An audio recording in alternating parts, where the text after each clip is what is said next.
This is your unit that you want to take the part out. You'll note that it's got 4 screws in. So just get your electric screwdriver or any screwdriver.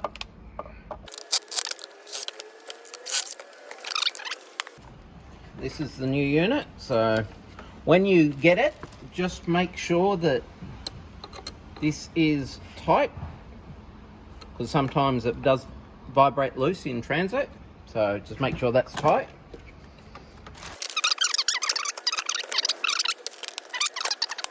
Screws.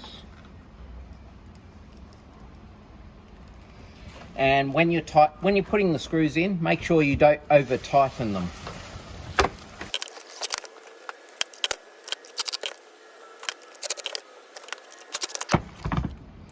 That's all 4 screws in there. If you need to, just get a normal screwdriver, just double check that they're all tight. So obviously put batteries in your unit before you can use it.